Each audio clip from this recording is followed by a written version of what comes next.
Welcome, today I am with HUAWEI P20 Pro and I will show you how you can add and remove home screen widgets.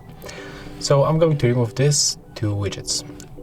You have to click and hold, select remove, confirm, and it's done. Let's make the same with another one.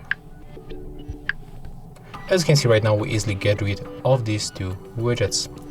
Right now, if you want to add the new widget, you have to pinch your screen, select widgets,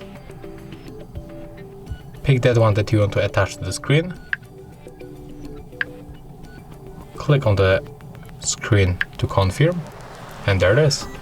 When you click and hold it, you can move between screens and attach wherever you want.